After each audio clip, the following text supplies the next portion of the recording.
महाविकास आघाडीच्या जागा वाटपासंदर्भातील बैठक ही काल पार पडली। खरं तर या बैठकीत वंचित बहुजन आघाडीचा देखील समावेश होता।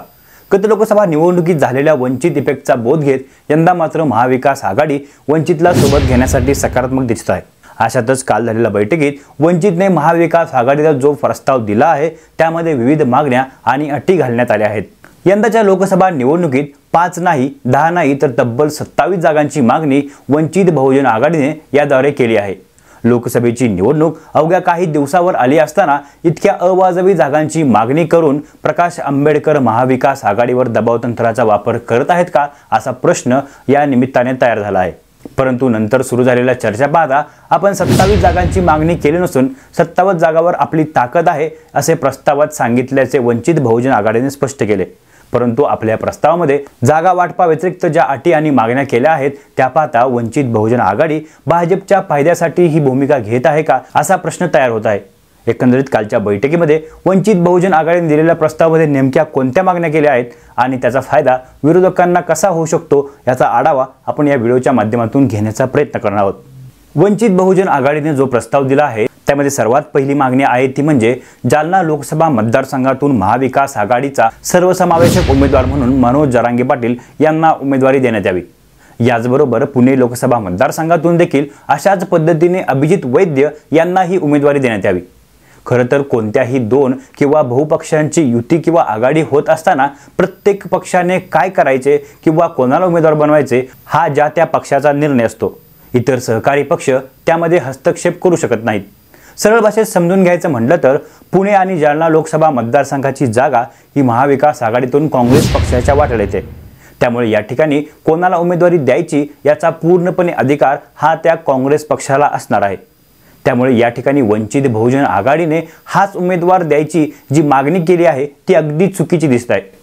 खरं तर एखाद्या व्यक्तीला त्यांना उमेदवारी द्यायची असेलच तर स्वतःच्या कोट्यात असलेल्या कुठल्याही एका जागेवरून त्या व्यक्तीला ते उमेदवारी देऊ शकतात।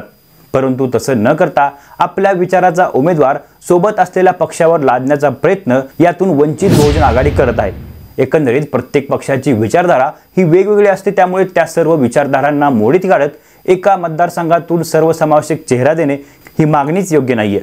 खरं तर मनोज जरांगे पाटील किंवा अभिजित वैद्य यांना उमेदवारी देऊ नये या मताचा मी नाहीये, परंतु ते स्वतः निवडणूक लढण्यासाठी इच्छुक आहेत का हे देखील पाहणं महत्त्वाचं आहे। आणि ते इच्छुक असतील तर इतर पक्षापेक्षा वंचित बहुजन आघाडीने आपल्याला मिळालेल्या मतदारसंघामधूनच यांना उमेदवारी देणे रास्त ठरेल। अशा वेळी वंचित सोबत असलेले मित्रपक्ष देखील त्या उमेदवारांना साथ देतील। वंचित बहुजन आघाडीने प्रस्तावात अजून मागणी अशी केली आहे की येणाऱ्या लोकसभा निवडणुकीत महाविकास आघाडीकडून 15 ओबीसी चेहरे तर 3 अल्पसंख्याक चेहरे हे लोकसभेच्या मैदानात असावेत। खरं तर राजकारणात प्रत्येक समाजाला संधी मिळाली पाहिजे याबद्दल कोणतंच दुमत नाहीये। त्यासाठी राजकीय आरक्षणाची तरतूद देखील करण्यात आली आहे। त्यामुळे देशातील विविध मतदारसंघ हे अनुसूचित जातीसाठी राखीव ठेवले गेले आहेत। त्या ठिकाणाहून त्या समाजातील उमेदवारांना संधी देखील मिळते। तर दुसरी बाजू पाहायचं म्हणलं तर कोणत्याही निवडणुकीत प्रत्येक पक्ष आपला उमेदवार निवडून यावा यासाठीच प्रयत्न करत असतो।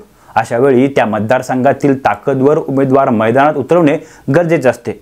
तिथे तो उमेदवार विशिष्ट जातीचा असावा यापेक्षा त्याच्यात निवडून येण्याची क्षमता आहे का हे पाहणं महत्त्वाचं असतं, तरच ती निवडणूक जिंकणं शक्य होतं।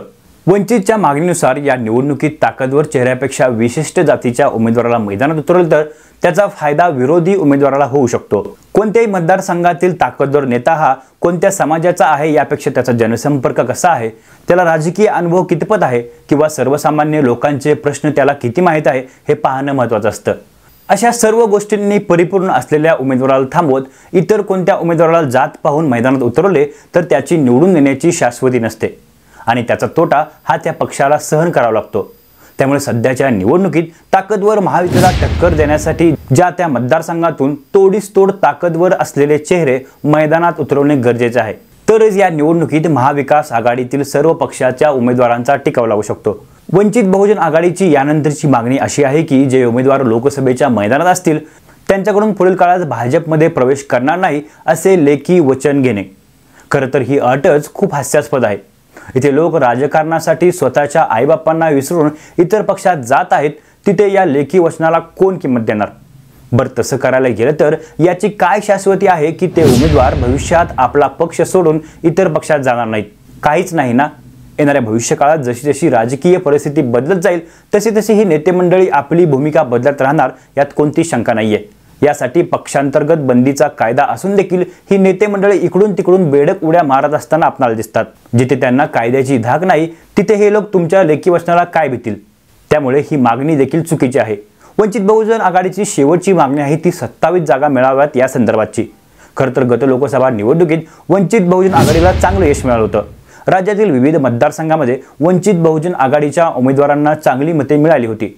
परंतु यापैकी बऱ्याच मतदारसंघातील उमेदवार हे असे होते की ज्यांची स्वतःची ताकद देखील त्या मतदारसंघात अगोदरपासूनच होती. फक्त ते वंचित बहुजन आघाडी पक्षातून लढल्यामुळे वंचित बहुजन आघाडीचा उमेदवार अशी ओळख त्यांना त्या निवडणुकीत प्राप्त झाली. या ठिकाणी वंचितला मानणाऱ्या मतदारांची साथ देखील त्यांना मिळाली होती. परंतु त्या उमेदवारांना मानणारा मोठा असा वर्ग देखील त्या मतदारसंघात होता. मुळात त्यांचीच ती मते त्या उमेदवारांना मिळाली होती. याबद्दलचं एक उदाहरण आपण पाहूयात. गत लोकसभा निवडणुकीत सांगली लोकसभा मतदारसंघातून वंचितचे उमेदवार गोपीचंद पडळकर यांना सर्वाधिक अशी 3 लाख मते मिळाली होती. परंतु महत्त्वाचा भाग म्हणजे स्वतः गोपीचंद पडळकर यांना मानणारा मोठा वर्ग हा या मतदारसंघात आहे आणि त्याच मतदारांची साथ गोपीचंद पडळकरांना गत निवडणुकीत मिळाली होती. आता गोपीचंद पडळकर हे सध्या भाजपात आहेत. त्यामुळे त्या मतदारसंघात यंदा दुसरा कोणता उमेदवार वंचितनं उभं केला तर त्याला 3 लाख मते मिळवणे नक्कीच सोपं नसणार आहे. याबद्दलचं अजून एक उदाहरण आपण पाहूयात. गत लोकसभा निवडणुकीत नांदेड लोकसभा मतदारसंघातून यशपाल भिंगे यांनी जवळपास 1,66,000 मते मिळवली होती. या मतदारसंघात देखील वैयक्तिकरित्या भिंगे यांना मानणारा मोठा वर्ग आहे. त्याचाच फायदा त्यांना त्या निवडणुकीत झाला होता. अशातच यशपाल भिंगे हे सध्या BRS मध्ये गेले आहेत. त्यामुळे यंदाच्या निवडणुकीत वंचितला एवढी मते या मतदारसंघातून मिळतील का याबद्दल देखील शंका आहे. एकूणच ही वंचितची मागणी देखील अतिशय चुकीची दिसत आहे. एकूणच वंचित बहुजन आघाडीची ताकद ही महाराष्ट्रात बऱ्याच मतदारसंघात चांगली आहे, याबद्दल कोणतंच दुमत नाहीये. परंतु काल जो प्रस्ताव त्यांनी महाविकास आघाडीकडे दिला आहे त्यामध्ये काँग्रेसला सर्वाधिक टार्गेट करण्याचा प्रयत्न अप्रत्यक्षरित्या वंचित बहुजन आघाडीने केला आहे. त्यामुळे येत्या निवडणुकीत खरंच वंचित बहुजन आघाडी ही महाविकास आघाडीमध्ये येण्यास इच्छुक आहे का असा प्रश्न तयार झाला आहे. त्याचबरोबर महाविकास आघाडीला गत निवडणुकीत झालेल्या वंचित इफेक्टचा फटका यंदा बसू नये यासाठी ते वंचितला सोबत घेण्यासाठी इच्छुक आहेत. त्यामुळेच ते वेळोवेळी शांत अशी भूमिका घेत आहेत. कालच्या बैठकीनंतर प्रतिक्रिया देत असताना वंचितबद्दल महाविकास आघाडीच्या सर्व नेत्यांनी सॉफ्ट अशी भूमिका दिलेली आपल्याला पाहायला मिळालं. आमच्या सर्वांचा हेतू एकच आहे की संविधान मोडीत काढू पाहणाऱ्या भारतीय जनता पार्टीचा पराभव करणे असे मत त्यांनी यावेळी व्यक्त केले होते. परंतु कोणतीही गोष्ट साध्य करायची असेल तर दोन्ही बाजूंनी गरज आवश्यक असते. त्यामुळे एकमेकांची गरज पाहता यंदाच्या लोकसभा निवडणुकीत महाविकास आघाडीतील सर्व पक्षांनी एकमेकांना साथ देणं गरजेचं आहे. तरच यंदाच्या निवडणुकीत ताकदवर महायुतीचा ते सामना करू शकतात. अन्यथा महाविकास आघाडीमधील सर्व पक्ष तसेच वंचित बहुजन आघाडीला जोरदार फटका बसलेला यंदाच्या निवडणुकीत आपल्याला पाहायला मिळेल. एकंदरीत येणाऱ्या लोकसभा निवडणुकीमध्ये वंचित बहुजन आघाडीने जो प्रस्ताव दिला आहे त्या प्रस्तावाबद्दल आपलं मत काय आहे हे आपण आम्हाला नक्की कळवा. आणि हा संपूर्ण व्हिडिओ आपल्याला कसा वाटला हे देखील कमेंट बॉक्समध्ये सांगायला विसरू नका. तोपर्यंत धन्यवाद.